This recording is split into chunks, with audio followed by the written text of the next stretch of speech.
Hindu marriage act का एक मामला पिछले दिनों दिल्ली हाई कोर्ट पहुंचा। एक महिला की याचिका थी कि उसकी शादी मान्य होनी चाहिए, लेकिन कोर्ट ने उसे अमान्य करार देते हुए कह दिया कि चूंकि ये सपिंड विवाह है, इसलिए ये विवाह कानून में मान्य नहीं होगा। हाईकोर्ट के इस फैसले के बाद चर्चा ये होने लगी कि आखिर सपिंड विवाह है क्या और हाईकोर्ट ने क्यों महिला की याचिका को खारिज कर दिया। पहले समझते हैं कि क्या होता है सपिंड विवाह। भारत के संविधान में सभी लोगों को कुछ मौलिक अधिकार दिए गए। इसमें अपनी पसंद के लड़के या लड़की से शादी करना भी एक मौलिक अधिकार है। जाति, धर्म या क्षेत्र बाधा नहीं बन सकता। ये मौलिक अधिकार होने के बावजूद कुछ रिश्ते ऐसे भी हैं जिनमें शादी नहीं हो सकती। सपिंड विवाह इसी का हिस्सा है। सपिंड वे रिश्तेदार होते हैं जिनके पूर्वजों का कुछ पीढ़ियों तक खून का एक रिश्ता होता है, यानी कि जिन परिवारों के पूर्वजों ने शादी कर आपसी रिश्ते बनाए, उनके वंशजों के बीच हुए विवाह को सपिंड कहा जाता है। जम्मू कश्मीर के अलावा भारत के सभी राज्यों में सपिंड विवाह निषेध है और आसान भाषा में आइए आपको समझाते हैं। अगर किसी ऐसे लड़के या लड़की की शादी होती है जिसकी 5 पीढ़ियां तक पूर्वज एक ही थे, तो उन दोनों को आपस में सपिंड कहा जाता है। ऐसी ही शादी करना पाप माना जाता है और कानून के खिलाफ भी है। क्यों बनाया गया सपिंड विवाह निषेध? हिंदू विवाह अधिनियम 1955 की धारा 5वीं स्पष्ट रूप से सपिंड विवाह को अमान्य घोषित करती है।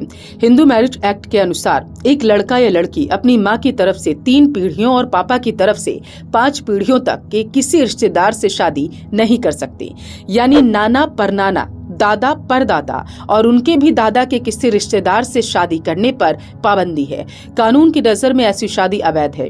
लड़का या लड़की दोनों में से कोई भी अगर अदालत का दरवाजा खटखटाता है तो उसे कानूनी तौर पर अमान्य घोषित किया जा सकता है। मतलब कि ऐसी शादी को कभी नहीं माना जाएगा।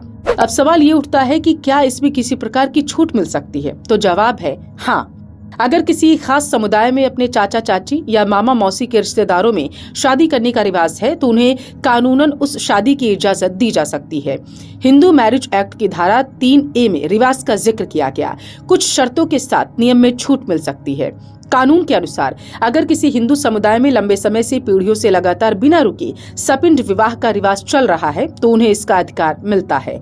मगर रिवाज चला आना ही काफी नहीं, शर्त ये भी है कि ये परंपरा समाज के हितों के खिलाफ नहीं होनी चाहिए।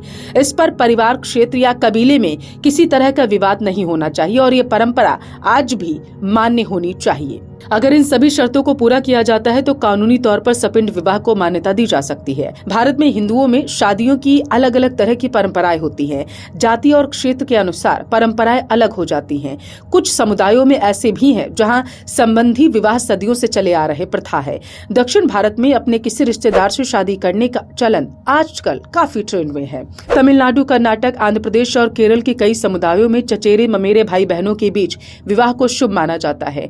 हालांकि उत्तर भारत में संबंधी विवाह दक्षिण भारत जितना प्रचलित नहीं है, फिर भी कुछ समुदायों में इसकी परंपरा है। पूर्वोत्तर भारत के आदिवासी समुदायों में रिश्तेदार के बीच विवाह की प्रथा कुछ भिन्न रूपों में पाई जाती है। ऐसे समुदायों का मानना है कि इससे सामाजिक बंधन मजबूत होते हैं, संपत्ति परिवार के भीतर में ही रहती है और वंश की शुद्धता भी बनी रहती है। हालांकि इस प्रथा की आलोचनाएं भी होती हैं। आलोचना ऐसी प्रथा को व्यक्तिगत स्वतंत्रता का हनन कहते हैं।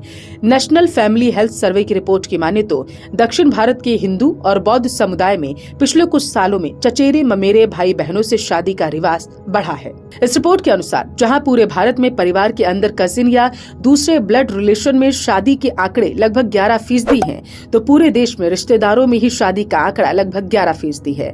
तमिलनाडु में सबसे ज्यादा 28% इस तरह की शादियां हुई। इसके बाद कर्नाटक में 27%, आंध्र प्रदेश में 26%, पुडुचेरी में 19% और तेलंगाना में 18% अपने ही किसी रिश्तेदारों में शादियां हुई हैं।